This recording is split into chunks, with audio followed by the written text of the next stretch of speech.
the road looking for a win against a Western Conference rival.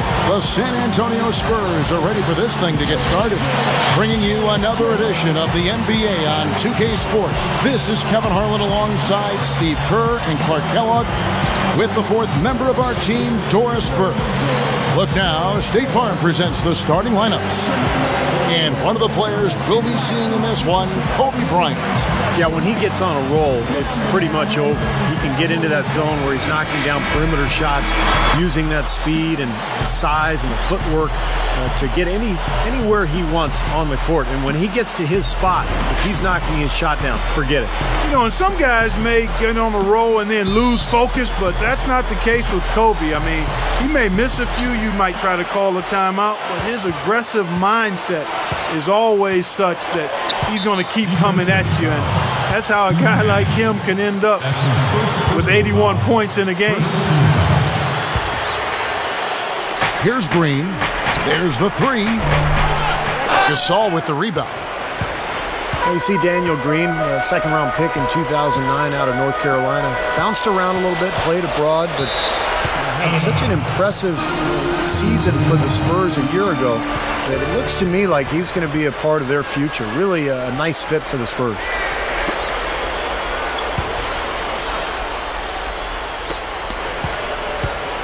So it's San Antonio now.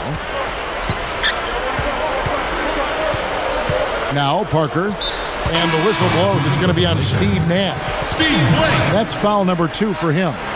And Steve, going back to Daniel Green, I mean, he's long, defends, really rebounds, and can knock down the three. I mean, he'd been cut from a number of teams, but he seems to have solidified himself as an NBA player now.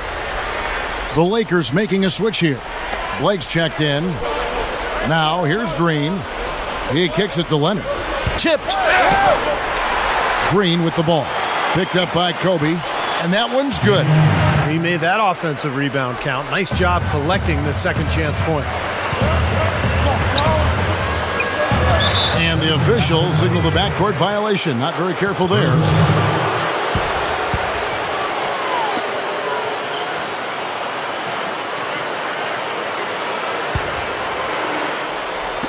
So it's the Spurs now. Green kicks to Parker. Dishes it to Diaw. Back to Parker. Spurs passing it around. Here's Duncan. The Lakers with the rebound. You know, with the Lakers, it's all about winning titles. Anything else is considered a disappointment. They were tested early, though. Spurs have gone 1 of 3 from the field to start this one so far.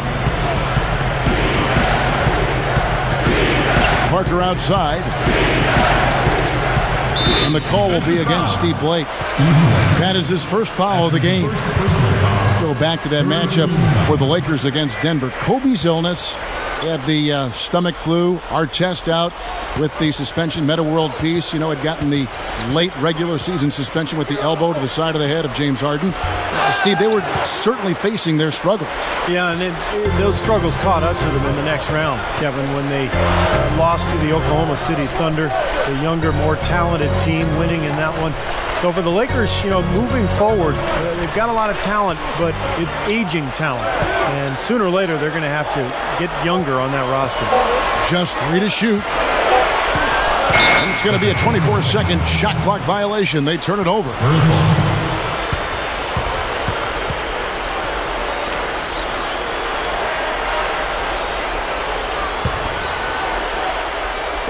Now about 2 minutes gone here in the first quarter. Parker kicks to Duncan. Tries it from 19. That drops, and it comes off an assist from Parker. And so it's the Lakers with it. Trailing by 2. Kobe dishes to Blake.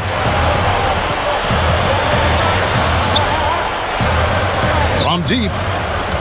That is good. Blake's got 5. The Spurs have gone 2 of 5 here, making 40% so far to start out the game. Parker passes to Duncan. And here in the first, approaching 3 minutes played. And Diaw kicks to Parker. 6 to shoot. Puts it up.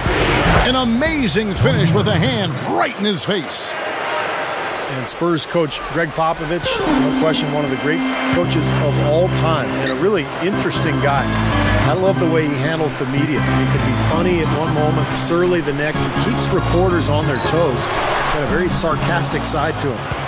The Spurs have gone 50% from the field, hitting 3 of 6 since the opening tip. Green.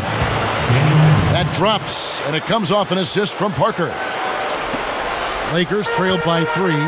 And now Doris Burke has an update from the sidelines. Thank you, Kevin. Earlier I spoke with Mike Brown. With the amount of titles and rings the Spurs have racked up in their careers, Coach admitted it could be a little intimidating playing against them. He said Duncan is an instant Hall of Fame guy, and that can scare teams. We have to be fearless and play just like they are any other team, any other extremely talented team. Easier said than done, guys. Thanks again, Doris. And when you talk about the yin and the yang of Greg Popovich, you have to say, Steve, he's done a great job over the years of being demanding, get what he needs out of the players he's coaching, without causing much backlash. The locker room basically polices itself. He'll get hard, even on the Tim Duncans of the world. He'll get very hard on him and coach him. Yeah, he gets on all of his guys, and I think that's the secret for Popovich. Having Tim Duncan and David Robinson over the years as the foundation of that organization, those guys are high-quality players and high-character people. So to be able to build around them and to coach them allows Popovich to coach everybody else as well. Well, Jamison is a versatile scorer at that power forward position. He can step outside, knock down the perimeter shot all the way out to the three-point line. And he's got that interesting in-between game, those little flip shots and floaters that make him so difficult to cover. It's unorthodox, but my has it been effective for a long time. Jamison gets his shots off quick. Inside, he's got all of the flips and up and unders and floaters and half hooks. He doesn't give the defense much time to react. He's quick in getting his shot off no matter what type of shot it is. Well, for him, that finger roll is almost second nature. That's a tough shot for most players. Nash dishes to Kobe. Back to Nash. That's in, coming off an assist by Kobe. Nash has got his first bucket in this one. San Antonio leading. The shot and game clock separated by 4. And that one's good. Parker. Lakers have gone 5 of 7 today so far. Nice shooting to get this game underway. San Antonio with the rebound. The dish to Jackson. Back to Parker. That's good, and it's Jackson with the assist that time. And that's now 6 points for Parker. The scoring fast and furious as we end the first quarter. Spurs out in front of 5. 16. We've got more in store for you right after this. And the first quarter is in the books. Second about ready to get underway. And before we move on, what do you guys think about what we've seen so far from the Spurs? And I like what they've done offensively, really attacking the rim, getting a lot of points in the paint. And guys, they've been the aggressor early. I mean, attacking the hoop and getting into the paint, that can make the game really easy for you. The Spurs have always been built around Tim Duncan, but the last few years they've added more depth than they used to have early in the Duncan era. And so Greg Popovich is playing 9 or 10 guys. They're very deep. They play together. Excellent passing team. And they've become much more up-tempo than they ever were early in that era. All fueled up and ready to go. Let's reset the lineups courtesy of Gatorade as the second quarter gets going. On the floor for San Antonio, we've got Duncan. Gary Neal is out there with Ginobili. Then it's Steven Jackson. And it's Splitter in at the 4 spot. And with the team getting older, you really need to have more depth, and the Spurs have certainly added that. Young or old, every team needs depth, but the Spurs have added the right kind of depth. The players that fit into what they do well, and it's a big part of why they still are able to compete at a high level. That's what he does, attack the heart of the defense and get straight to the rim. Let's go to our sideline reporter, Doris Burke. Doris, what do you have? Well, guys, I think it's accurate to call the Dwight Howard situation a saga, and it has, at least for the moment, calmed down. A trade to the Los Angeles Lakers has now thrust them squarely into the championship picture. First, the acquisition of star guard Steve Nash, and now the best center in the league. The tough Western Conference just got tougher. Kevin? The story of the offseason, no question. Thank you, Doris. And that one's good. Great move to get to the bucket and lay that one in. He's got the softest touch around the basket. Impressive. Well, an ugly season for Steven Jackson last year. Unhappy that he didn't get a contract extension. Made that known both in Charlotte and Milwaukee. Did not play well. Ultimately traded to the Warriors and then the Spurs, and ended up back in the place where he won an NBA championship in 2003. Spurs leading by 6. Here's Neal with the fadeaway. Gasol with the rebound. And for Jackson, a season that had started out rough, finished on a high note, contributing to a very good playoff team in the Spurs. Yeah, well, he's a guy who can defend multiple positions. He understands the culture of the Spurs. He and Tim Duncan, surprisingly, are pretty close friends. And he's a guy that gives you a lot of different elements when you're talking about versatility. Feeds to Ginobili. And stolen by Nash. Here's Meeks. The shot no good. So the Spurs will take it the other way. And Neal kicks to Ginobili. Leads him in there. Duncan with the bucket. Lakers trailed by 8. Nash outside. Outside Gasol. Back to Nash. Good. Nash has got 5 points now this quarter. And that's 4 of their last 5 buckets now coming in the paint area. They're in attack mode right now, barreling in there with bad man intentions. Big group substitution here for the Lakers. Dwight Howard, he's checked in for Gasol. Jamison comes in for Metta World Peace. Kobe's checked in for Meeks. And Steve Blake is subbed in for Steve Nash. Here is Parker. He's got 6. You know, the Lakers weren't quite as dominant as they were in 2010-11, but it wasn't because of how they played against the West. They really did a nice job against their conference rivals. If he gets a glimpse of an opening, he's going to take it right to the rim. The feed to Blake. Kicks it to Barnes. He passes to Jamison. In low to Howard. Jumps up. And he makes good on the layup.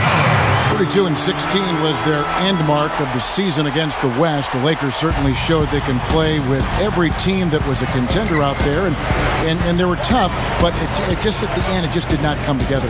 Well, nonetheless, winning 2 out of every 3 games you play in conference action is a good recipe for finishing near the top of the standings. The Lakers would have loved to have been that #1 seed, but they didn't get it. It wasn't because of how they played in the West, though. It was, I think, that they were the 3rd seed in the Western Conference, as it turned out. Here's Parker. Gets it to go. Parker's got 6 here in this quarter. Well, after that strong start to this game, he's really picked it up here in the second.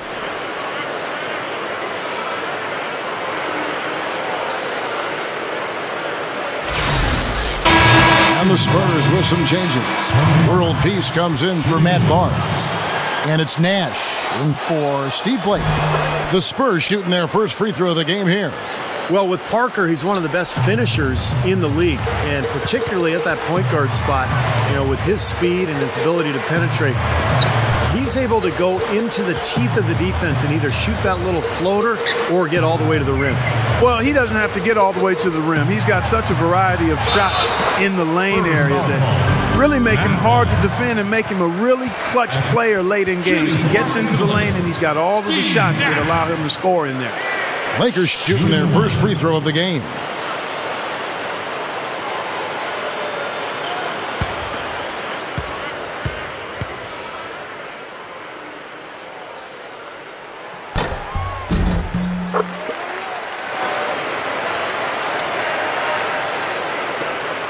.29 seconds left to play in the first half. Here's the screen. Passes it to Diop. Deflects the pass. Stolen by Jamison. He dishes it to Kobe. Stuffs it through. So after he threw that one down, he felt free to hang around for a little while. A little extra emphasis at the end.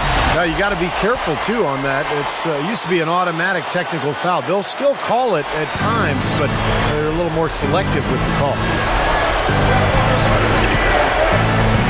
Parker outside. 2 on the clock. Can't hit.